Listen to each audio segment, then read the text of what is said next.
Hello, and welcome to episode 42 of Expertise is Overrated, the podcast that takes the time to answer the questions you didn't know you didn't want the answer to. I'm Vib. And I'm Sean, and neither of us has any clue what we're talking about. Now, before we move on, let's award the much vaunted Expertise is Overrated Tinfoil Award. As a reminder, this is an award that we give out at the start of each episode to the person who had the most ridiculous point in last week's episode. Not so much a point, I guess, more as just you're not a fan of my Feeling pretty good about this one. Viewpoints. Feeling pretty good about this one. Yeah, I mean, fine. I spaffed a lot of bullshit all over our last episode, and yet somehow me being a fan of the primordial Annihilator has got me tinfoil. So I think it's just... We spent quite a lot of time, and we need to move on. We spent quite a lot of time last episode talking about how everyone in the 40k universe is terrible, didn't we? Yes. And yet you somehow seem to be a fan of the most terrible by a considerable margin. All I said, right, was that the Tyranids are probably not that evil. I think I may have at one point said that Nurgle wasn't evil. Can't remember if that was last episode or many episodes ago. I think you've got that on a t-shirt, mate. Yes. Would actually be a great idea. Merch? Question mark? No. Yes, but not that one. Yes, okay, I'll take the tinfoil hat for that. In the confidence that I'm going to be handing it straight back to you for what is bound to be an hour's worth of absolute nonsense of the highest order. As overweight men up and down the country are chanting, "It is coming home." Yeah. Yes. I'm proud of that one. We're talking about something else entirely. That's off the cuff and everything. Sure it is. But yes, this is the fourth of our patented hot take episodes. So as a quick reminder, the format will be slightly different. Rather than our usual brand of rating stuff we know nothing about, in a hot take, one of us will present an unusual or unpopular way of looking at a well-known fictional situation. The other will attempt to sit quietly and let them explain their reasoning before inevitably losing their cool and the episode descending into petty name-calling. You see, now I've actually got ahead of the game here. You're going to get your name-calling in early? No, I've got a chamomile tea, which I think is the first time ever on episode while I'm recording that I'm drinking tea, and let alone chamomile, because I need to calm my nerves. I already know that. I'm drinking wine. This is going to go great. But essentially what I'm going to do is I'm going to drink this tea, I'm going to put something on the background, like a TV show or something, and I'm just going to tune out for the next hour. I'm afraid that's not going to happen. Ah, shit. Okay. As you might have guessed, listener, it's unfortunately Sean's turn to do a hot take. So if you leave us here, we won't be offended. I mean, I'll be slightly offended. Yeah, but you won't, though. Anyway, so here we go with the hot take. Edmure Tully is the victim of a gratuitous character assassination, both by the showrunners of the acclaimed TV series Game of Thrones, and more widely by the fandom of A Song of Ice and Fire at large. And over the course of the next 45 minutes, I will prove this. Good. Do we really have to do this? You say that, but I think the problem that we actually have is that this is a point of such self-evidence that it almost goes without saying. And I think I'm speaking to the one person who may not agree with me. So, in the vein of great teachers from history, I'm going to adopt a slightly different method here. And what I'm going to do is I'm going to get you to prove this to our listeners through clever use of questions, answers, and rhetoric. Sure. Is this just a really long-winded way of saying you were too fucking lazy to write down a script? No, not at all. Yeah, I think it may have been. It's not laziness. It's total laziness. It's not laziness. I think you've taken that little technique from me. Last hot take that I did, I essentially did one that we both agreed on. So So you know what? That's fair enough. You can make me do all the heavy lifting as per usual. Oh dear. No, I generally thought we'd lost you. So good luck editing all this mess. I'll just cut it. That's amazing. You were just muted. I really thought you'd lost connection. Oh gosh, No, that was last week. I was just muted. I started with low blood sugar again, so I've been trying to like sneak some sweets while you've been talking. Oh, good. I forgot to unmute. This is going to be great. It's going to be such an easy fight. Can I take it then from your reaction that you do not agree with me that Edmure Tully was the victim of a vicious character assassination and is in fact the true hero of A Song of Ice and Fire, Brandon Stark notwithstanding? No, I agree with virtually everything you've just said. Well, thanks for listening to this. No, character assassination. No, that's too strong a word because he's a useless character in the books as well as in the TV show. He's barely really relevant in both. So to talk of a character assassination would be doing him, giving him way too much credit. You see, I think that's an unfair characterization entirely. I think that what Edmure Tully exists to do, and this has been entirely misinterpreted by the fandom and the showrunners, in part due to the fault of George R.R. Martin, is he exists to show us what leadership in Westeros should look like.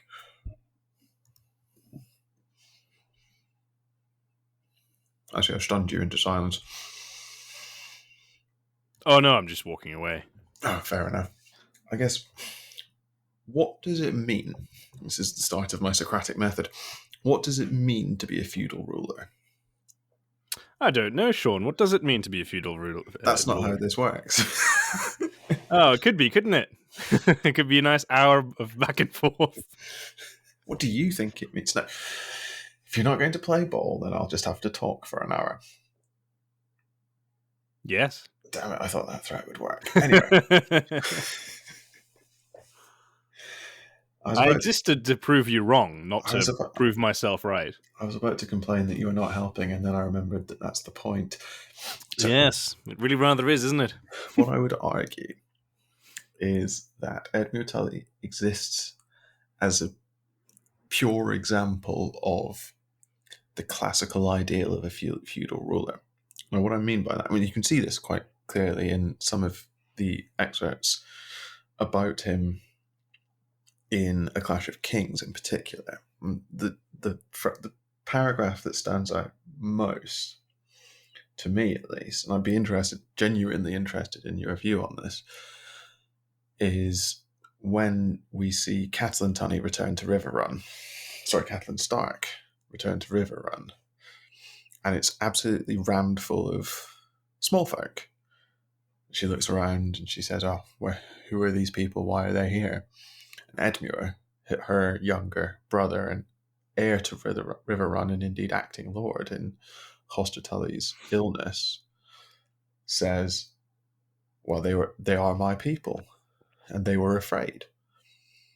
And Catelyn looks upon this as a statement of weakness, a sort of Edmure has let his empathy get the better of him. But I argue that in fact is true leadership. That is what a feudal lord exists to do. He levies taxes off his peasants. Taxes of his peasants, levying taxes of your peasants would be an entirely different mode of rulership.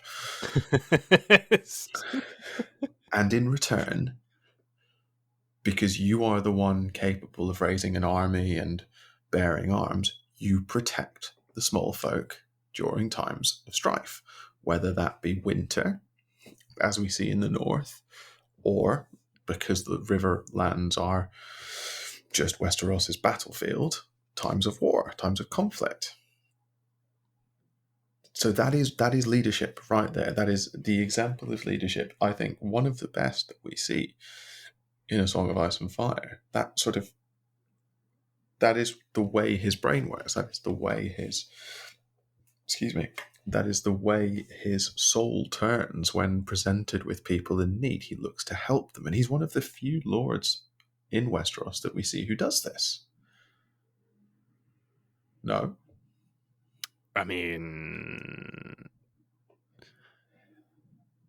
yes. Yes. I'm trying to remember the sieges that happened in A Song of Ice and Fire, and there's not really many that I We remember, to don't. be honest. Because We there's not don't. that many that. No, not really. We hear of the siege of Storm's End during Robert's rebellion, where Mace Tyrell and Mathis Rowan? No, Lord Redwine, I think, sort of lay siege to Storm's End, and Stannis ends up eating cats and stuff. But no, we don't hear of many true sieges. I mean, the counter argument, I guess, and I'm going to have to obviously draw on the much superior work set in Westeros, which is the Game of Thrones TV show, because we know it's excellent. Better than Other than this small flaw of character assassinating Edmure Tully, flawless. No, they just emphasized him correctly. He's very nuanced in the show. No, but I guess there is one example we see in the TV show, if I'm remembering correctly, where a lord gathers the small folk in the keep. And I think it's to stop Daenerys from burning said keep. That's in King's Landing, isn't it? Yes. In season. And really, what Edmure Tully is doing is hiding behind his small folk because he's afraid for his own life. I don't think that's fair, given that he's facing Tywin Lannister, who's famous, obviously, for his mercy. Yes. Oh, sorry, that was sarcasm. Tywin Lannister famously not possessing of a shred of mercy. Yes, but you're assuming that Edmure Tully's smart enough to have realised that. It's sort of Tywin Lannister's defining characteristic. Yeah, but Edmure's defining characteristic is he's just a bit of a bumbling idiot, really. So I think I think that is the accepted characterization, and I think it's really unfair. I think he's young. Sure, yes, that's the premise of this episode. You've so far not convinced anyone of this. I think he's young. And I think he is potentially slightly short-sighted, which is the point that Kat makes in relation to bringing all of the peasants into Riverrun. The point that she makes is that they're just more mouths to feed. So he's essentially lessened his own chances by attempting to save these people. Well, but I think the chances of his say realm, that's not really the right word, is it? His domain? Lands. I think the term is domain. The Riverlands, essentially. Yes. Because, I mean, you have to ensure the survival of the feudal lord to make sure that your lands are kept in check, right? But what's the point of a feudal lord if there's no one to rule? Oh, there'll be plenty of people to rule. I think Edmure understands this better than just about anyone else, that he exists as part of a delicate ecosystem, a delicate balance between the lords and the small folk. And contingent upon that is his acting to preserve the small folk. That's absolute nonsense. Tywin Lannister is not a fool, right? No. I'm sure we can all agree on that. And I'm pretty sure he sees absolutely no reason in just murdering small folk by the droves, as in to such an extent that so many of them are dead that you can't do anything with the land after. No, he does. I completely disagree. He sends Sir Gregor Clegane and Amory Lorch to set fire to the Riverlands from the Trident to the God's Eye. He has absolutely no interest in preserving the small folk of the Riverlands. His whole shtick during his campaign in the Riverlands is to cause as much death, destruction, and mayhem as possible. Oh no, setting fire to the Riverlands. Well, I mean, they're quite wet, so it'd probably get better. But no, it's a vicious campaign of chevauchée. Yes, which is met by an incompetent idiot who all he can think to do is sit behind his walls. Because he isn't. Trapping his own people there, no less. He isn't in possession of a force capable of matching Tywin Lannister. He has to wait for Robb. Robb turns up and puts Tywin Lannister to flight. Which siege are we talking about? Is this the one that Jaime leads? No. This is Rob still alive at this point. So this is right at the start. Yeah, but Jaime is the one who besieges Riverrun. Is Jaime the one who besieges? Sorry, you're absolutely. Because that I think is the prelude to the Whispering Wood. You've got the Battle of the Camps, which happens after the Whispering Wood. But I think you might be right. No, you are right. Sorry, Jaime leads that siege as well. Jaime besieges Riverrun twice. That's what was confusing me. Yeah, because where is Tywin? Tywin's just sort of in the field, isn't he? Tywin is in the field. Jaime is acting under Tywin's orders in besieging Riverrun, trapping Edmure there. And Tywin meets Roose Bolton at the Green Fork and defeats Roose Bolton at the Green Fork. But Jaime's captured in the Whispering Wood by Robb, and then his forces at the camps are routed, lifting the siege of Riverrun, and Tywin takes Harrenhal. And then sits in Harrenhal. Yes. That's the passage that I'm talking about. Yeah, but so your point is because he acts like a faithful, or like not faithful, like a benevolent lord. Okay, we can put that to one side, but is that something that the TV show gets wrong? I don't think it emphasizes it. The TV show has Tobias Menzies play, as you've completely put it, a bumbling idiot. There's quite a lot wrong with the portrayal. A big part of it, I think, is the age. But this is a sort of putting aside that Game of Thrones is a perfect piece of TV. I think this is something that it gets wrong sort of across the book. Tobias Menzies is far too old. Edmure Tully is younger than we are. He's like... Yeah, but so is virtually everyone else in Song of Ice and Fire. True. But he's, I think, somewhere between 24 and 28 during A Clash of Kings. So he's considerably less experienced than someone like Tywin or even someone like Jaime. So you could sort of look at his actions and say, well, those were naive. And I think it might be right to do so, especially when you look at the Stone Mill, which I think we're likely to come on to. But he's not this sort of useless, bumbling idiot. He's a well-meaning, benevolent lord who seeks the best for his people.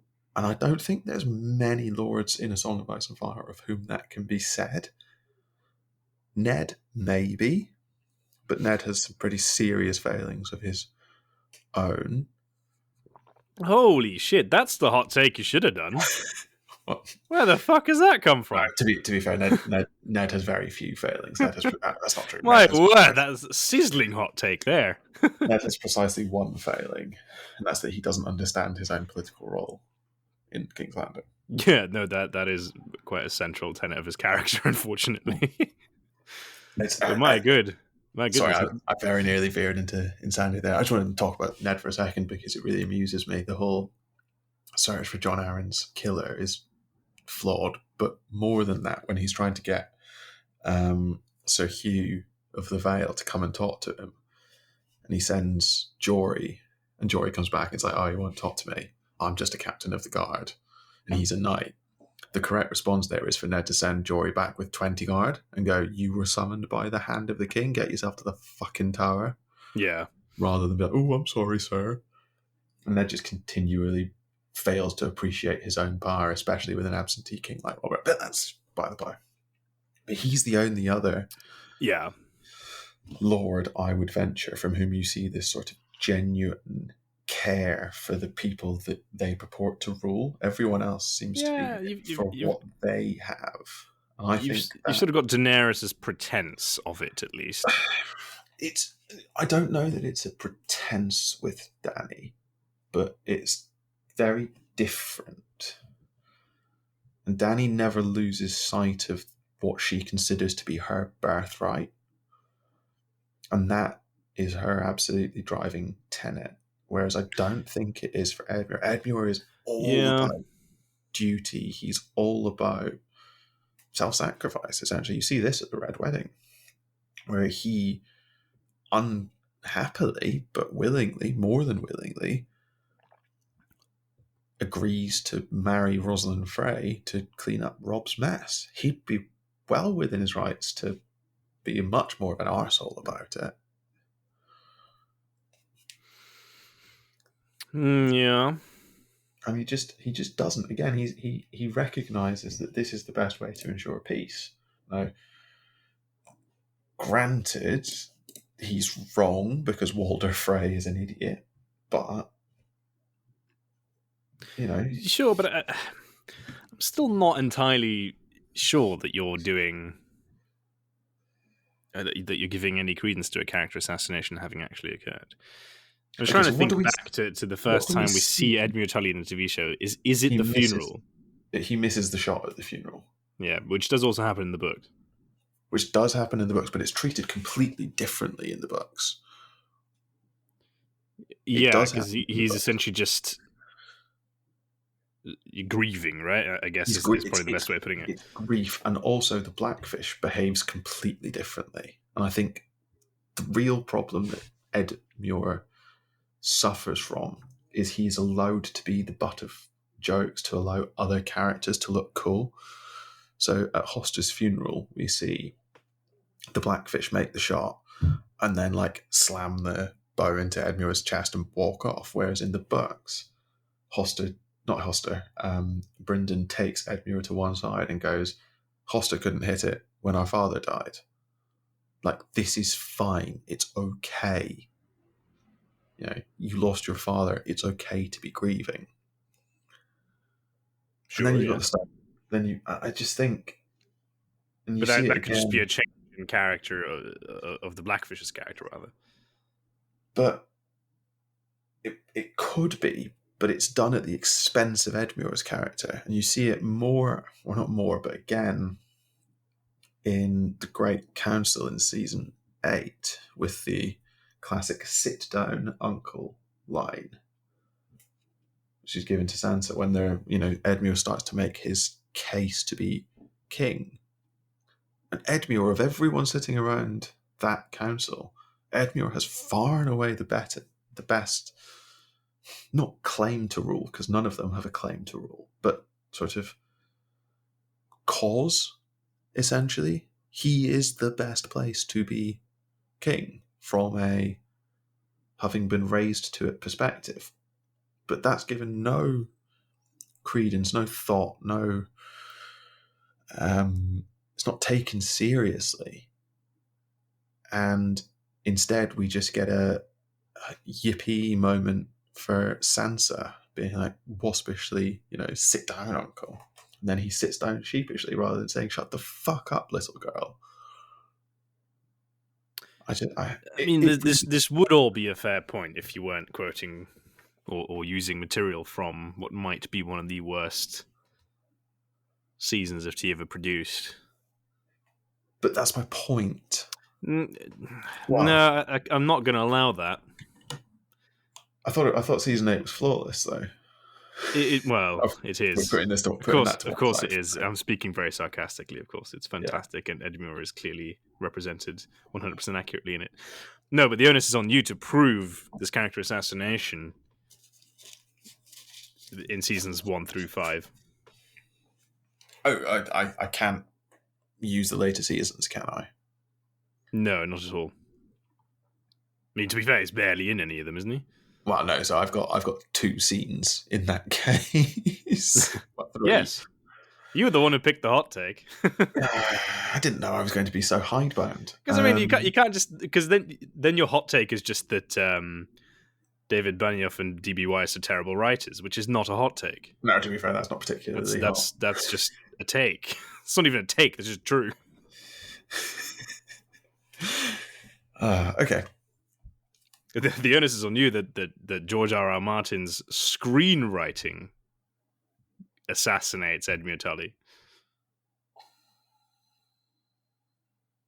Martin didn't do that much screenwriting. It's still deep. Yeah, it's mainly Benioff and Weiss. Yeah, right. I think I've sort of 25 minutes in. I think I've sort of made the case. Right. It's that we don't see any of the depth of character of Edmure that you get from his comparatively few scenes in the books. And I always come back to that one when the siege of the camps is lifted and Cat's walking through River Run and surrounded by all these people.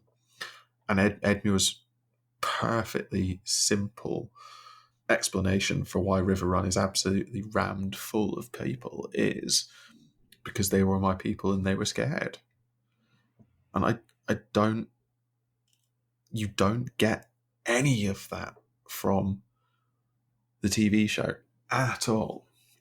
You get no sense that he's anything other than an entitled brat who's been sitting around waiting for his father to die so he can be Lord of Riverrun. And that's not the character in the books at all. The character in the books is absolutely devastated by the death of his father. Edmure Tully was expecting to be Lord of Riverrun in 20 years' time. He's not in a position to rule, but he takes to it because that's what's expected of him and that's what's needed of him. He bows his head to his nephew because that's what's right for his realm. He makes huge sacrifices. Does he? I think we remember Brynden Blackwater and Robb telling him off for the Battle of the Fords. The Battle of the Stone Mill is the one you're thinking of. No, there's a quote literally right here from Brynden Blackfish. I am the last man in the Seven Kingdoms to tell anyone who they must wed, nephew. Nonetheless, you did say something of making amends for your Battle of the Fords. I think that is... I think that might be the one that becomes the Stone Mill in the show. This is the battle where he essentially doesn't... Oh no, you're absolutely right. Sorry, he beats Tywin. That's the weird thing about it. But cross the ford. But some would argue, acts rashly. That's a difficult one, and not in the best interest of his people. But he clearly doesn't wait for reinforcements, which would be surely to his advantage. But he wins, so he didn't need the reinforcements. Oh, come on! You can't do a sort of post hoc means it was all fine. This is not some sort of fate bullshit. But no, that's not my point at all. The issue with the Battle of the Fords is that Robb and Brynden had a plan that required Tywin to cross the fords, essentially trapping him. Yes. And they didn't tell Edmure why he had his orders. They only told him what his orders were. No. I agree that Edmure should have followed the orders that he was given. But absent the context of those orders, he is a Lord Paramount of the Seven Kingdoms. He answers essentially to Robb and Robb alone, but he is functionally a king in his own right. It behooves Robb to let a commander of that stature, especially one upon whom such an important tactical consideration hinges, into his council close enough that they can understand why they have to do what they do. But why do you think Robb doesn't? Because Robb is an idiot. Because Robb is a 16-year-old boy. Sorry, idiot is strong. Robb is a 16-year-old boy. You don't think it's that even in the books, Robb and his counsellor said, there's no need to tell Edmure anything because he's a bit of an idiot. Just tell him what he needs to do. No, it may well be that that's what the counsellor said, but I think that's fundamentally misguided on the part of Robb and his counsellors. Even if Edmure is an idiot, which I don't accept, Robb doesn't rule like Tywin. So Tywin, in that circumstance, would punish Edmure. Right? He would say, I gave you an order, you didn't follow the order to the letter, so I'm going to punish you. Whatever that punishment might be. I mean, he put the reins and the tarmacs to the sword, so we can sort of imagine. Robb doesn't rule like that. Robb is much more conciliatory in his manner of rule. And as a result, he is trusted by his bannermen in a way that Tywin, I don't think, is. But the corollary and the sort of converse of that is that Robb has to trust his bannermen as well. Now, he doesn't need to tell everyone everything. If you're not the one told to guard the fords, then fine. You don't need to know that actually we want Tywin to cross the water. But if a crucial tactical element of your plan requires Tywin to cross the river and you send someone to guard the river, you've got to tell them they've got to let Tywin cross. How do you not? It's insane. Perhaps. It's so bad. It's a huge tactical blunder on the part of Robb and the Blackfish. No, it's not. Because orders were given and orders were not followed. No, and I agree. I do not hold Edmure blameless in all of this. But I do also significantly blame Robb and the Blackfish. Because... Oh, no, that is a different argument. And you may be not entirely wrong for blaming them, partly. But equally, I think it just highlights a character trait of Edmure's, is that he's young. Yeah, young and a bit with huge foolish shoes to fill. He's seeking to fill Hoster Tully's shoes, which aren't particularly small. No, and that's completely fine. But the point is that is shown to be acting young and foolish in the books, and they just emphasize that in a slightly different way in the TV show, because they did cast someone entirely different. Tobias Menzies is about 54 years old. Yeah, so instead of them making Edmure Tully seem foolish because he's young, they just make him foolish because he's an idiot. But I think that's a huge disservice. I think young and inexperienced is so different from a doddering old fool. And I know, obviously, Tobias Menzies doesn't play a doddering old fool, but he's pompous. That's the best word for it, I think. In the show, he's phenomenally sort of self-righteous and pompous, and I don't get the sense that is Edmure's fault. Edmure's flaw. Sorry, Edmure's flaw is that he is scared that everyone's going to discover he's not his father. That's an annoyingly good point. That's so different. That's such a different flaw, apart from anything else, because that flaw is easily overcomable. And Edmure proves every day he's not his father. He just can't see it, and that's tragic. But I know you won't appreciate that because you have no heart. I do, thank you very much. Otherwise, I'd be dead. How did my heartbeat measured the other day, and it was perfectly fine. It beats at like 40 beats a minute. That's more than enough. Vaguely impressive, actually. Well, not so much now, because the chamomile tea has run out, I'm afraid. So blood pressure is rising. So far, you've not really convinced me of a character assassination having taken place. You've convinced me that there are perhaps some nuanced differences between the books and the TV show. But I think we can... I don't think... Yeah, I mean, the character traits are somewhat reminiscent of each other in both forms of media.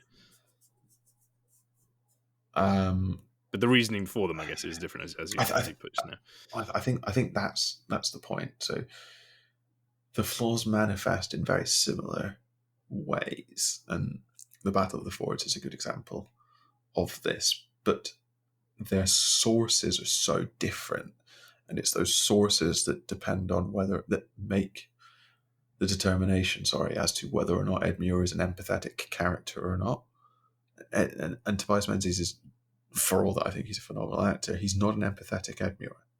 You don't want Edmure to succeed. When we come to season 8, and obviously apparently I'm not allowed to use season 8 as evidential, but for reasons I don't quite understand. Well, let's put it this way, because if you use season 8 to prove a point that the TV show does something wrong, then the universe will end, because season 8 is perfect. Oh, true. So I'm saving the world by making sure you can't use season 8. That's fair. No, I appreciate you making that sacrifice on behalf of all of us. Yes, yeah. Because if I could use season 8, I could end this episode in about 5 minutes, but instead you've got to sit through the remaining half an hour. Maybe we can maybe give that a go when we come towards the end of the episode. Risk a universal annihilation Simply to make a point to the podcast. Simply to make a point, yes. I've completely forgot. You've derailed me magnificently there. Well done. Yes, get in. This is what happens when you don't write down your hot takes, folks. Yeah, this is true. This is. I think I'm doing remarkably well to say that my notes exist exclusively in my head. To be fair, yes, I'm impressed with your efforts so far. I mean, rubbish as the points have been.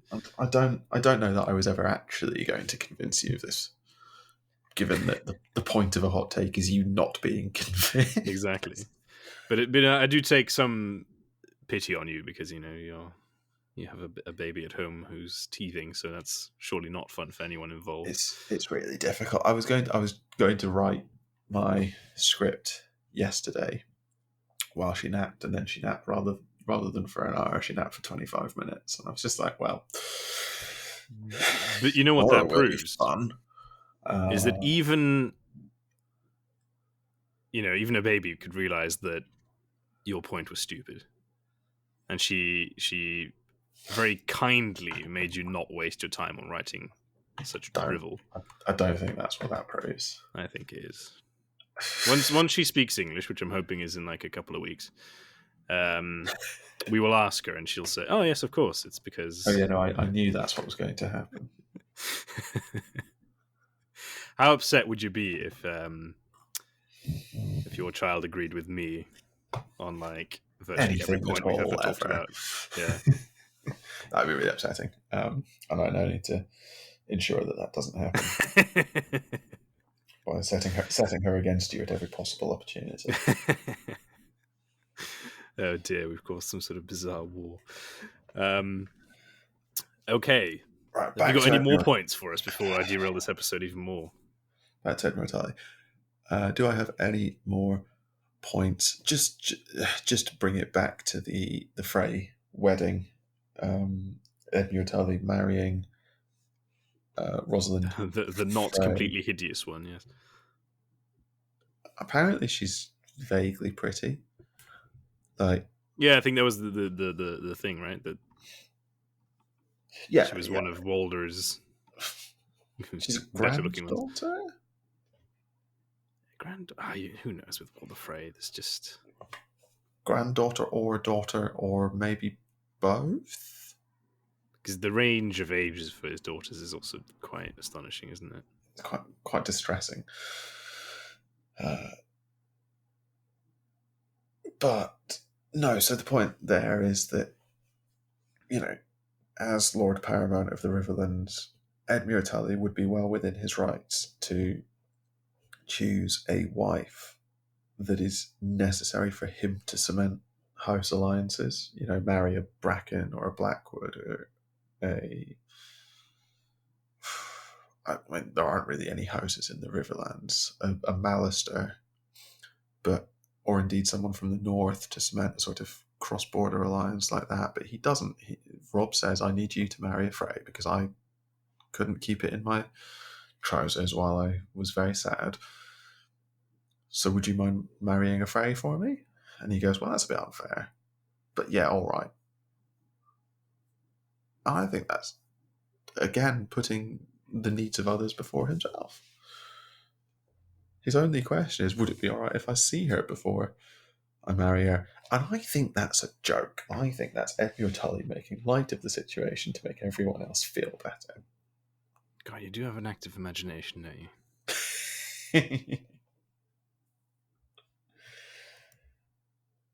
You do have an active imagination. I mean, the counter-argument, of course, is that Rob did what he did also for the good of his people.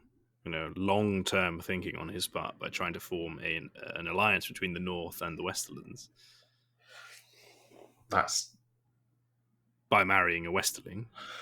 That's just future-proofing.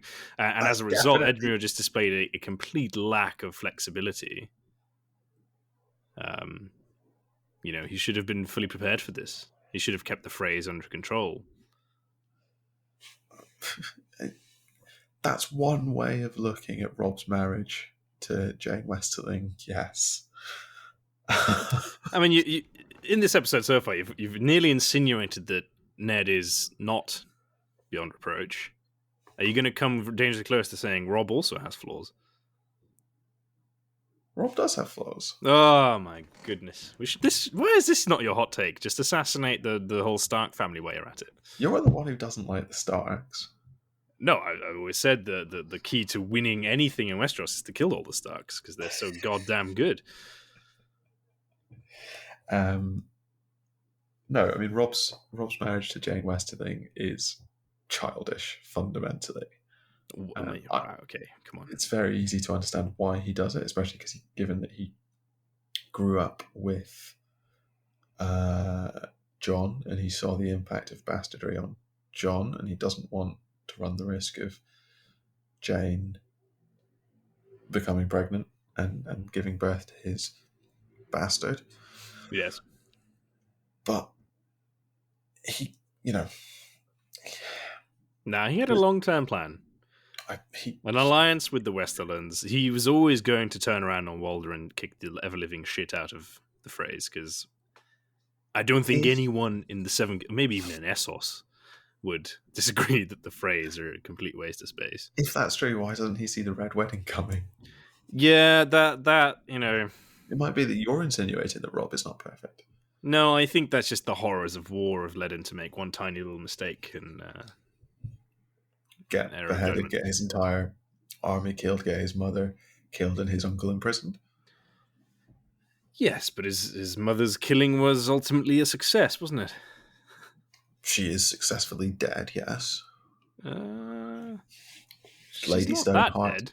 Lady Stoneheart is dead. The fact that it didn't stick doesn't stop her from being dead. Yeah. Can we just... How much of a shame is it that we didn't get Lady Stoneheart in the just a complete shambles. That's an assassination. It's a proper assassination because she's not in it at all. A genuinely proper assassination. But you get the sense that Benioff and Weiss just didn't like any of the magic in a Game of Thrones other than dragons, because they don't really engage with any of it at all. You've got none of the sort of ephemeral deep magic that you see, like with Stoneheart, or I'm trying to think of other stuff. There's just sort of, you don't get the ghost of High Heart. You don't get the sort of the links between Bloodraven and the Three-Eyed Crow. None of that are in there because they're deep and complicated. There's no sense of Jojen paste, which is a shame because that's really funny. Yeah, and it does. No, we get shadow babies and we get dragons. That's it. Shadow babies, dragons, and perfectly clear and accurate and cogent visions of the past that tell Bran exactly what he needs to know and nothing more. Yeah. But that surely is because Bran is perfect in every single way. Oh, do you want a real hot take? 45 minutes in, Bran is the villain of A Song of Ice and Fire. And the hero. No, we're saving that one for another day. I really can't be asked with that level of bullshit today. No, that's too much. That's too much. That's too much. I mean, what is your motivation ultimately for coming to Edmure Tully's defense? I feel sorry for him. I feel sorry for this character, this fictional character in a work of fantasy, because I don't know why. I think whose end we don't know. Whose end we don't know. One hopes that he lives a long and happy life with his son and wife. Wouldn't it be funny if George Martin turned around and made him king of the Seven Kingdoms? I mean, he does. Can I talk about season 8 now? As we wrap up. I'm going to have my lawyer on standby just in case there's some what's the word? Slander, I suppose. I think I'm your lawyer. No, please. I've got good lawyers. Seems unlikely. They're essentially just you, but a year older. Ah, shit. No, also of everyone at the Great Council, he has the best case, surely, to be king in the wake of. Remind In the me wake of, who's there. You've got Sam. I mean, obviously, already a fantastic choice for king. Except he's a maester, so can't be king. Bound and chained. Yeah, I mean, but kings are also not elected. I'm sure they can stretch the laws a little bit. He'd need to be released from his maester's oath by whichever who it was High Septon is left. You've got Sansa and Arya and Bran. You've got a Martell child, or you've got Robin Arryn, I think. And I'm sure. Well, yeah, which Martell is even there? Just some random stand-in, isn't it? Really? Is it a Martell? There must be a Martell. Must be a Martell, but there must also be a Reachman who isn't Sam, surely. I think Sam is the representative of the Reach, because everyone in the Reach is kind of dead. Firstborn son of Randall Tarley, who is like Mace Tyrell's second, because they don't have Willis or Garland, obviously. Yeah, and Dickon is. Dickon got burned. He got so burned. Yeah, so yeah, the Vale, the North. There's no one from the Iron Islands. Well, no. No, Yara's there. Yara is there, you're right. Yara is there. And you've got Tyrion and Jon, obviously, and Grey Worm as well. So the problem ultimately is that out of all those, there is just not one good option. Well, the real problem is there's no adults. Yeah. Other than Tyrion and what's his name? Edmure? Grey Worm. No, Grey Worm's a child. Grey Worm's like 17. By the end of that 18. Well, I mean, no, because we are now talking TV show, right? Yeah. I think the ages were all sort of thrown out of the window about season 6 or 7. So Grey Worm's, 20? Maybe. Yeah, because I mean, I sort of feel like Daenerys and Sansa and all these people were like their actual relative ages in season 1, and then come season 5, they'd all aged like 30 years somehow. Yeah, no, Sansa in particular goes through a sort of. She goes from 15 to 25 over the course of like 3 days. Yeah. It's really weird. It's like the writers were like, "Oh yeah, this is kind of weird, so let's just make everyone old." We'd quite like to sex these characters up a bit, but we've established that they're children. How about if they weren't? Yeah. It's quite funny. Yeah. So I mean, okay. So your point that out of that motley crew, you pick Edmure Tully. Yes. Mm. There are no good options. Yeah, it's not completely unreasonable. The issue, I guess, is that you can't crown anyone from the Riverlands king of the Seven Kingdoms. It's just quite silly. It's just insulting. It's quite silly, and I grant you that. But in terms of making a genuine case to rule beyond, I have this or that relationship to either Robert or the Targs, he is the best. He was raised to rule in a way that no one else there other really was. Tyrion wasn't raised to rule. Tyrion was hated. Tyrion is the other potential option, but you have a huge public image problem with Tyrion. In that he's that you don't have with Bran. Bran is not a dwarf. No, but he's a cripple who's also weird as fuck when you talk to him. By that point, he is weird as fuck. But he's also like psychic, so he'll never have any. Talk about a public image problem. I think Tyrion's a much easier, safer pair of hands. You don't have a public image problem from someone who can control the minds of everyone in the kingdom. Yeah, Tyrion can do that. He just does it non-psychically.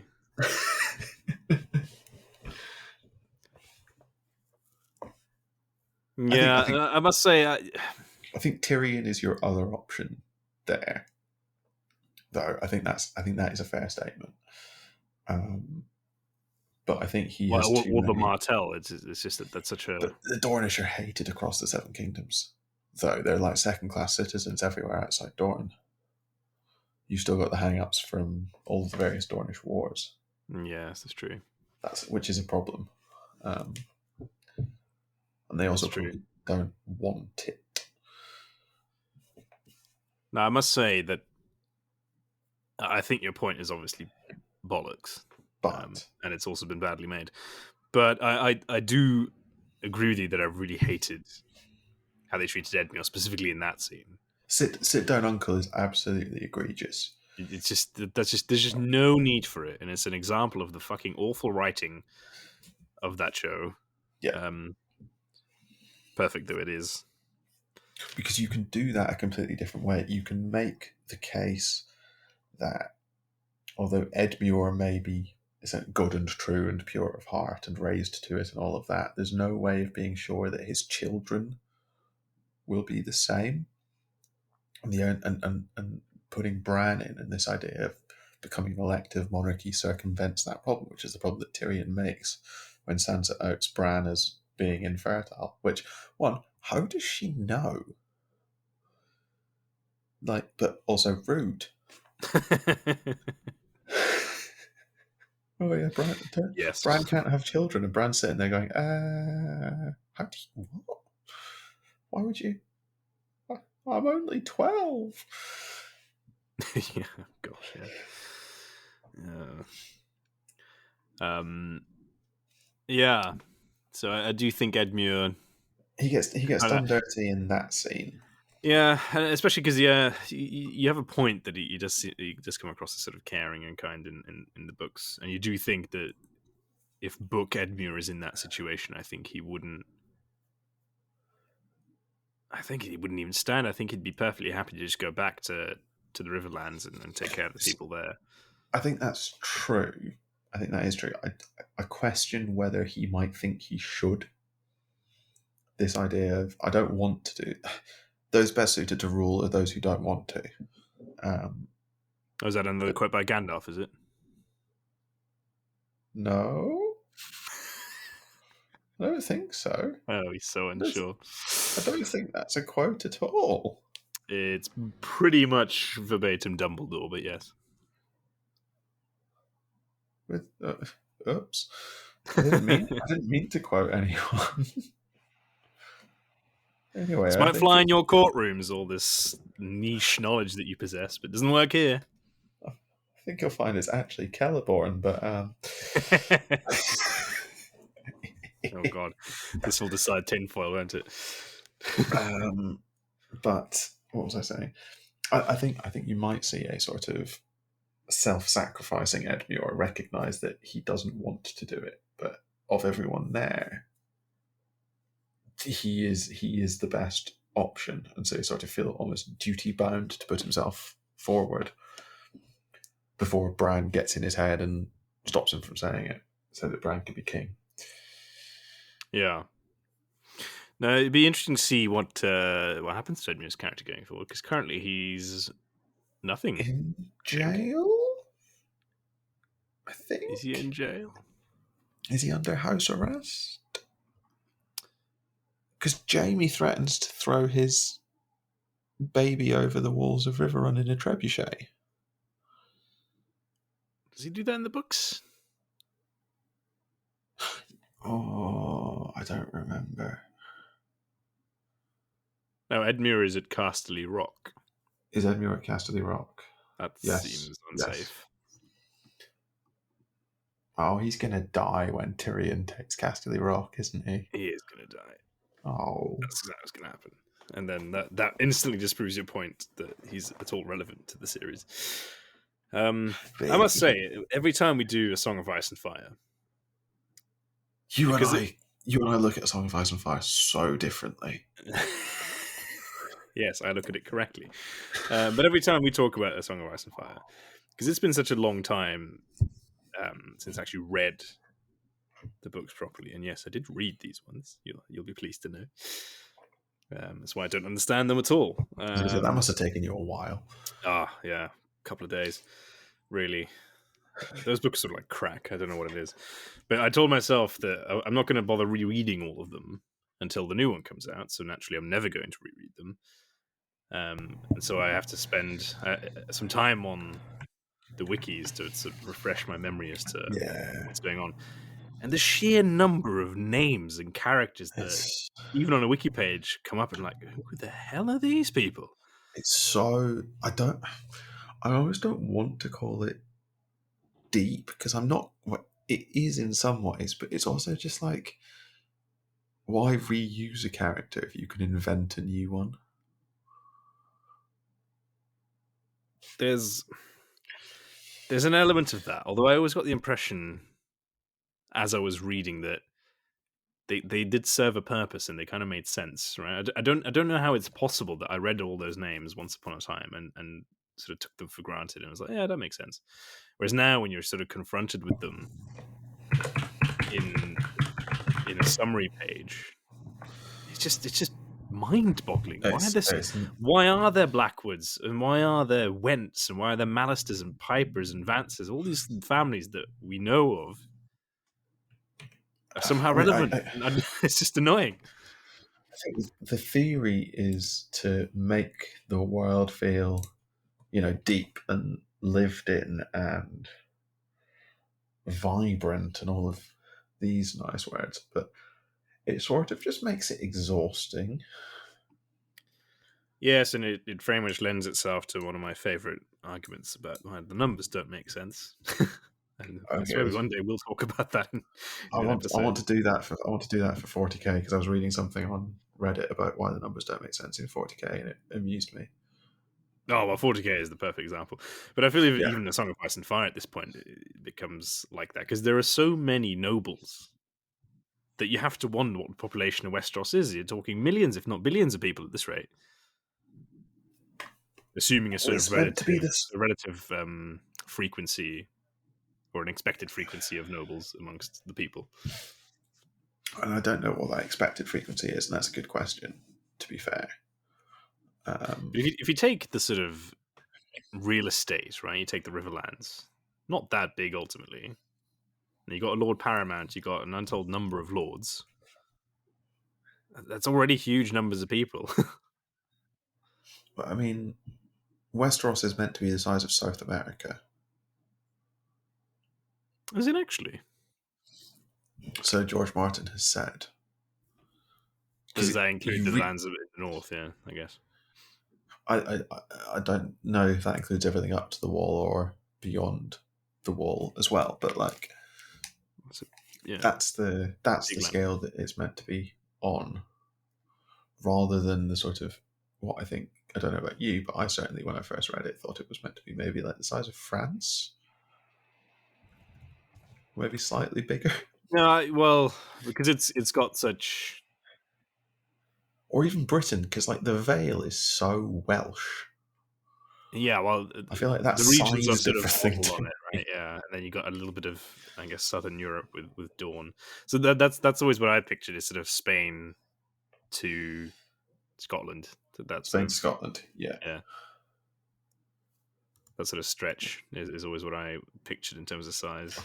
Because they've got the wall, which just maps perfectly to Hadrian's wall. It's very confusing. It's just to me because if we take King's Landing, which is what 500,000 people, I don't know what any of the populations are meant to be, which is part of the problem, I think. I can tell you King's Landing is apparently about 500,000 people. That's obviously the biggest city. Yeah, and then you've got Old Town, which is about the same size, and then you've got places like White Harbour and Sunspear and places and that, which are probably, a few 100,000. Yeah, but it's really hard to get a sort of scale of all this. This is pre-urbanization as well. So if there's half a Yeah, million people in King's Landing, how many people live in the Crown Lands around King's Landing? yeah, probably a fair number actually. Probably the same again.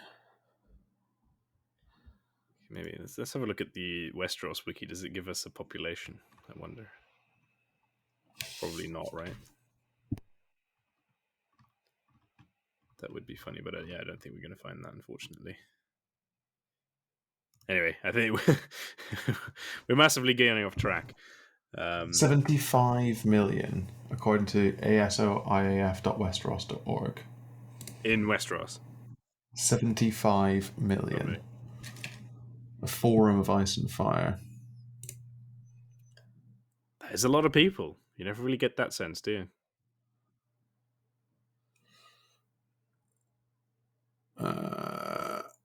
Population is divided by the provinces as follows: 15 million in the north, 10 million in the Vale, 15 million in the Stormlands, 25 in the Reach and the Riverlands, 15 in the Westerlands, 2 in the Iron Islands, and 10 in Dorne. Fuck off! Are there 2 million people on the Iron Islands? Yeah, that all feels really high. There's just not enough space. So this is interesting. 1 to 2% of its inhabitants armed is as much as a rural society can stand before imploding. So approximately 300,000 in the north. This feels more right. 200 in the Vale, 200 in the Riverlands, 300 in the Westlands, 350 in the Reach, 150 in Dorne, 150 in the Stormlands. And then maybe 10... what's that? So maybe 50,000 to 100,000 in the Iron Islands. Yeah, those are more realistic numbers, I think. Yeah. But yeah, at that point we get into the issue. There's so many noble families that, yeah, there's just a lot of nobility kicking about, I feel, in Westeros, which, make of that what you will, I suppose. That's true. But do you have a closing statement for us then on why Edmure Tully is an unsung hero? Because I mean, you covered the assassination badly, but you did attempt to avoid that. Do I have a closing statement? I guess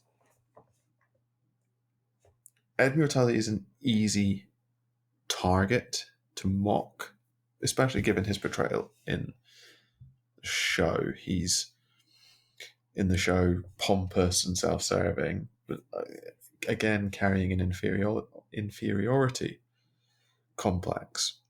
But if you look deeper into his character and his characterization specifically in the books, you see someone wrestling with that deepest of questions: who am I and what's my place in the world, and how do I live up to the legacy of the people who came before me? And we might look at that and think that that's worthy of mockery, but I would argue, and I think have argued, perhaps not successfully, that we should be on Edmure Tully's side. We should look at a man trying to do his best and trying to do that which he thinks is his duty, especially when what he thinks of as his duty aligns so nicely with sort of classical ideals of the duty of a feudal lord. And we should be proud of Edmure Tully, and we should want more characters in A Song of Ice and Fire to be like Edmure Tully.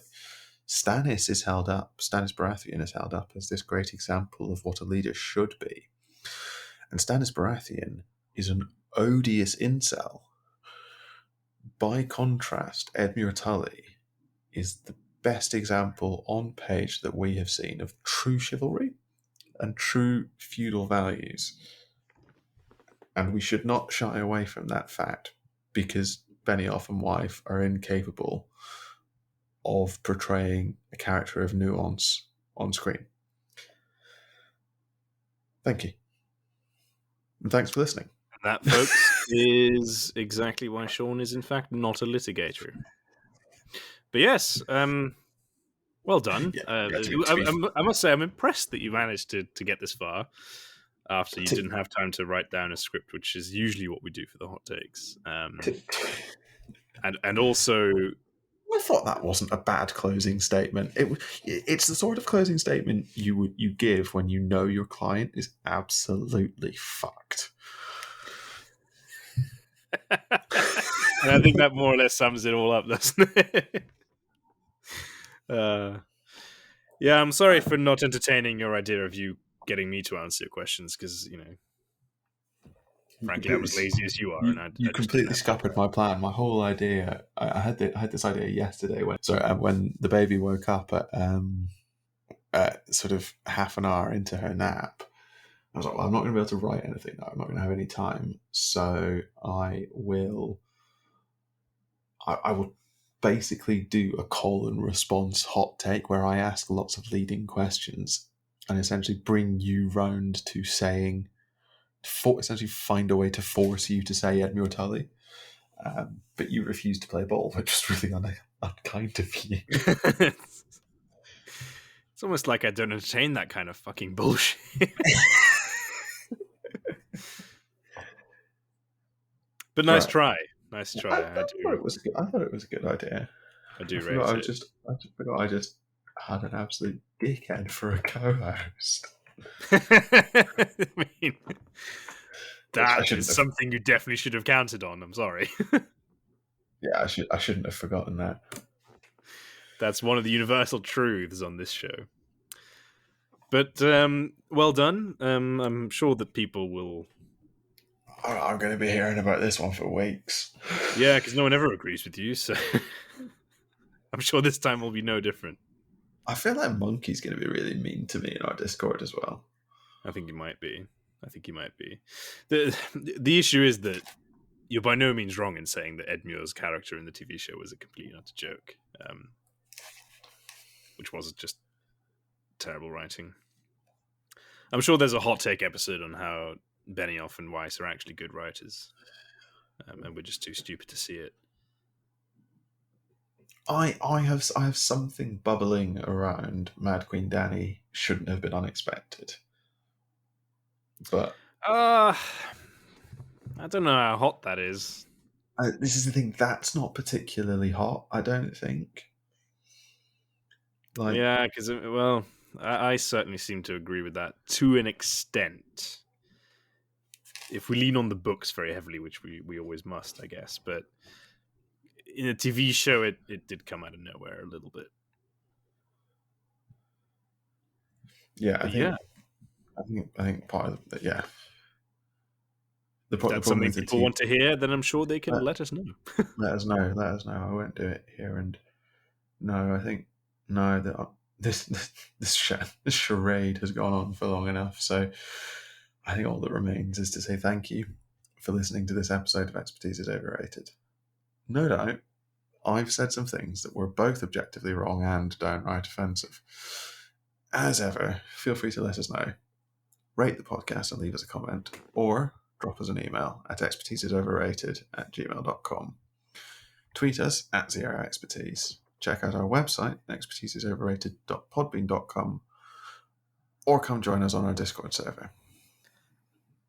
And if you're lucky, we might just argue with you in one of our upcoming episodes. And if you're really lucky, we might call you an idiot.